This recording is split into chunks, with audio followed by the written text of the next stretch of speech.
یا اگر دھوپ میں بت پڑا ہوا ہے تو وہ اپنے آپ کو چھاؤں میں نہیں کر سکتا خود بخود، یا بارش میں کھڑا ہے تو بارش پڑنی شروع ہو گئی ہے تو وہ اپنے آپ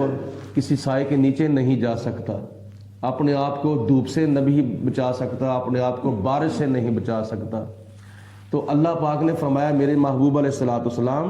آپ ان سے پوچھو کہ کیا تم نے اللہ کے سوا اپنے ایسے دوست بنا لیے ہیں، اپنے ایسے کارساز بنا لیے ہیں، یا دوسرے لفظوں میں یہ سمجھ لو کہ اے بت پرستو، اے مشرکو، اے کافرو، کیا تم نے اللہ کے سوا اپنے ایسے مشکل کشا بنا لیے ہیں،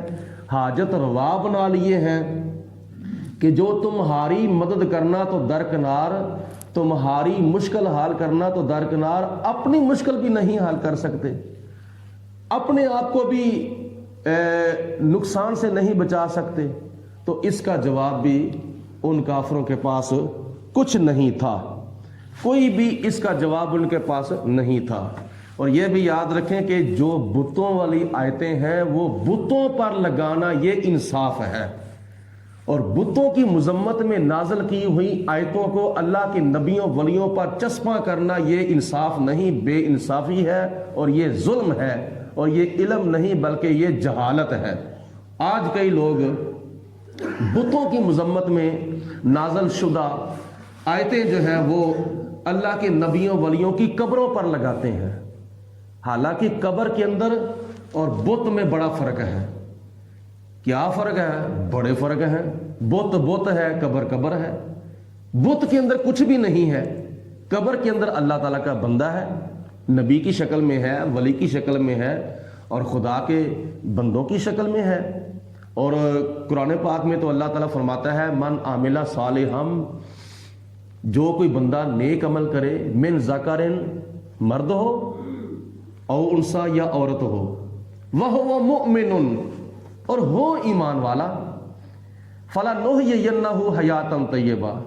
وہ ایمان کی سلامتی کے ساتھ جب دنیا سے جائے گا اس کو مرتے دم کلمہ پڑھنا نصیب ہوگا۔ وہ ایمان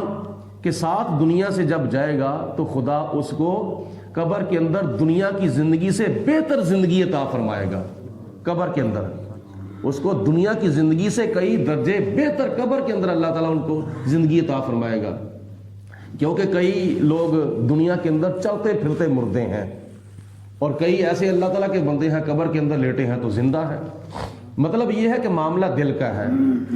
جو دنیا کے اندر اللہ کے ذکر سے غافل ہے، حضور علیہ الصلوۃ والسلام نے فرمایا کہ غافل کی جو مثال ہے وہ مردے جیسی ہے، وہ چلتے پھرتے مردے ہیں۔ جب ان کا دل اللہ کے ذکر سے غافل ہے تو کون سی ان کے پاس زندگی ہے؟ یہ دنیا کی زندگی ہے عارضی طور پر، اور اگر دل زندہ ہے تو بندہ قبر کے اندر جا کے بھی زندہ ہے، کیونکہ حضور علیہ السلام نے فرمایا ذاکر کی مثال جو ہے وہ زندے جیسی ہے۔ اس لیے یہ لوگ اپنی اپنی قبروں میں زندہ ہیں، جب خدا کا قرآن کہہ رہا ہے کہ جو ایمان کی سلامتی کے ساتھ دنیا سے جائے گا اللہ پاک قبر کے اندر اس کو دنیا کی زندگی سے بہتر افضل اعلیٰ زندگی عطا فرمائے گا۔ تو جب ان کی زندگی کا خدا اعلان کر رہا ہے تو ہم پھر کیسے کہہ سکتے ہیں کہ نبی ولی اپنی قبروں کے اندر مردہ ہیں، یا یہ قبریں جو ہیں وہ مٹی کا ڈھیر ہیں؟ ان کا گمان غلط ہے، ان کا عقیدہ غلط ہے۔ اللہ کا قرآن سچا ہے اور نبی کا فرمان سچا ہے۔ تو اس لیے یہ اللہ پاک کی ذات بابرکات نے ارشاد فرمایا کہ اے میرے محبوب علیہ السلام آپ ان سے پوچھو کہ کیا تم نے اللہ کے مقابلے میں ایسے دوست بنا لیے ہیں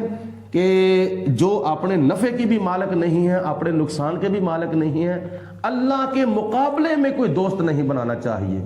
اللہ کے مقابلے میں کوئی کارساز نہیں بنانا چاہیے، اللہ کے مقابلے میں کوئی اپنا مشکل کشا نہیں بنانا چاہیے، اللہ کے مقابلے میں کوئی اپنا حاجت روا نہیں بنانا چاہیے۔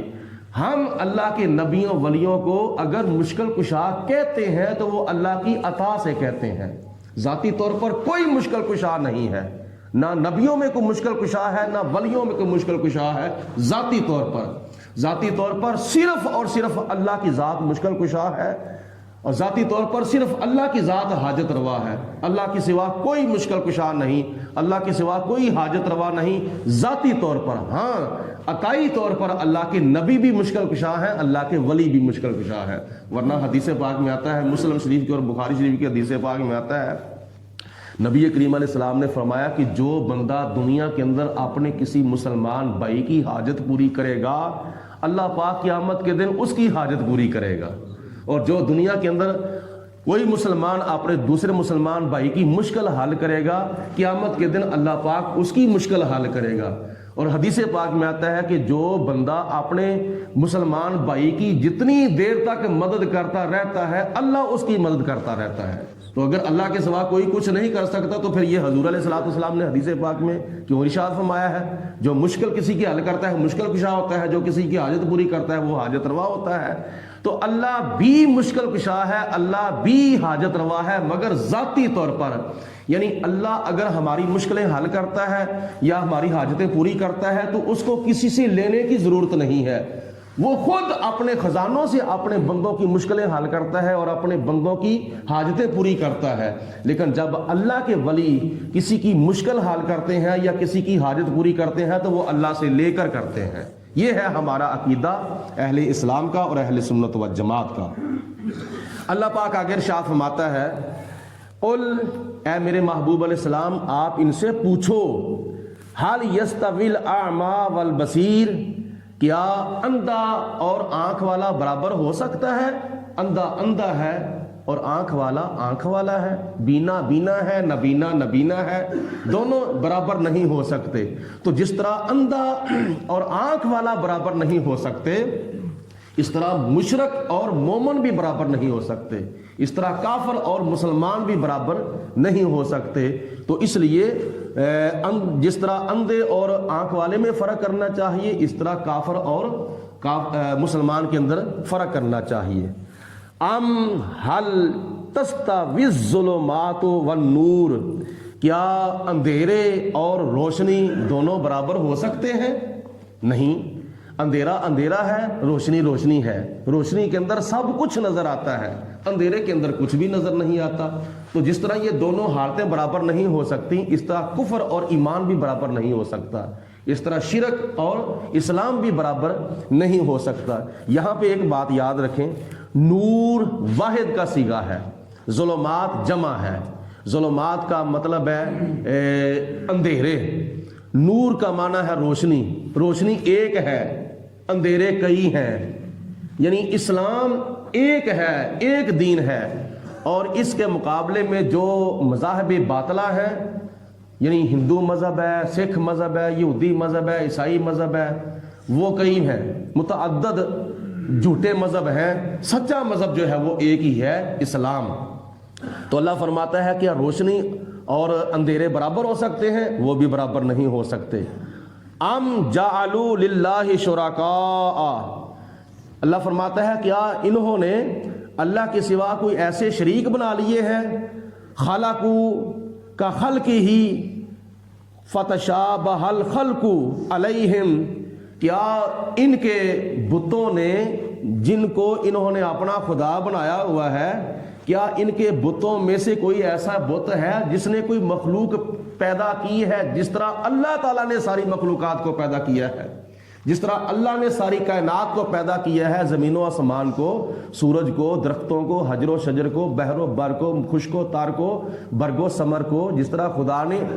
کئی ہزار مخلوقات پیدا کی ہیں، تو کیا کوئی ان کے بتوں میں بھی کسی بت نے کوئی مخلوق پیدا کی ہے؟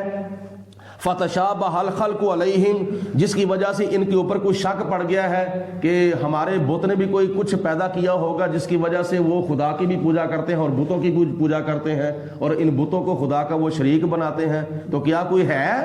کچھ بھی نہیں ہے، کسی بت نے کچھ نہیں بنایا۔ ہاں اگر اللہ تعالیٰ کے نبیوں ولیوں نے کچھ بنایا ہے تو وہ اللہ کی عطا سے بنایا ہے، جیسے قرآن پاک کے 3 پارے میں آتا ہے کہ حضرت عیسیٰ علیہ السلام مردے زندہ کرتے تھے، حضرت عیسیٰ علیہ السلام بیماروں کو شفا دیتے تھے، حضرت عیسیٰ علیہ السلام مٹی سے مورت بنا کر اس کے اندر پھونک مار کے پرندہ بنا کے اڑا دیتے تھے، حضرت عیسیٰ علیہ السلام غیب کی خبریں دیتے تھے، جو کچھ کھا کے آتے تھے وہ بھی بتا دیتے تھے، جو کچھ چھپا کے آتے تھے وہ بھی بتا دیتے تھے۔ حضرت عیسیٰ علیہ السلام مادر زاد اندھوں کو، کوڑوں کو بھی دم کر کے درست کرتے تھے۔ اگر کوئی نبی ولی کرتا ہے تو وہ اللہ کی عطا سے کرتا ہے، اگر خدا تعالیٰ کی ذات یہ کام کرتی ہے تو خدا کی قدرت ہے، اگر نبی کرتے ہیں تو اللہ کی عطا سے نبی کا معجزہ ہے، اگر ولی کرتے ہیں تو اللہ کی عطا سے ولی کی کرامت ہے۔ بت کچھ بھی نہیں کر سکتے، بت اپنے نفع اور نقصان کے بھی مالک نہیں ہے، تمہارا کیا وہ سنواریں گے۔ قل اللہ خالق کل شیء، اے میرے حبیب علیہ السلام آپ ان کو ارشاد فرما دو کہ ان ساری چیزوں کو پیدا کرنے والا اللہ ہے، تمہارے سارے بتوں میں سے کسی بت نے کچھ نہ بنایا تھا، نہ بنایا ہے، اور نہ کو قیامت تک بنا سکے گا، تو لہٰذا ان کی پوجا چھوڑ دو، ان کو خدا ماننا چھوڑ دو۔ اگر پوجا کرنی ہے تو وہ ایک وحدہ لا شریک خالق کائنات کی کرو جس نے سب کچھ پیدا کیا ہے۔ قل، اے میرے محبوب علیہ السلام آپ فرما دو، اللہ خالق کل شیء، اللہ پاک وہ ہے جس نے تمہیں بھی پیدا کیا ہے اور تمہیں پھر کھانے کے لیے سب کچھ عطا بھی فرمایا ہے۔ وَهُوَ الْوَاحِدُ الْقَهَّارُ، اور وہ ایک ہے، وہ دو نہیں، وہ تین نہیں، وہ ایک ہے۔ یہاں پہ عیسائیوں کی اور یہودیوں کے عقیدے کی بھی تردید ہو گئی ہے، جیسے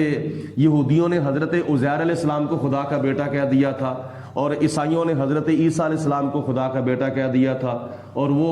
جیسے خدا کی پوجا کرتے تھے اس طرح حضرت عیسیٰ علیہ السلام کی بھی پوجا کرتے تھے، حضرت موسیٰ علیہ السلام کی بھی پوجا کرتے تھے۔ نہیں، اللہ پاک فرماتا ہے میں ایک ہوں، قل هو اللہ احد، اے میرے محبوب فرما دو اللہ ایک ہے، اللہ الصمد، اللہ بے نیاز ہے، لم یلد ولم یولد، نہ اللہ نے کسی کو جنا ہے نہ اللہ کو کسی نے جنا ہے، تو اس لیے اس کو ایک مانو۔ القہار، وہ سب کے اوپر غالب ہے، ساری کائنات کے اوپر اس کا حکم چلتا ہے، ساری کائنات کو طاقتیں عطا فرمانے والا اللہ ہے اور سب کے اوپر وہ غالب ہے۔ تو خدا کی ذات بابرکات نے اس آیت مبارکہ کے اندر جھوٹے خداؤں کی، بتوں کی تردید کی ہے اور اپنی وحدانیت کا اعلان کیا ہے۔ اللہ پاک ہم سب کو خدا کی زیادہ سے زیادہ عبادت کرنے کی توفیق عطا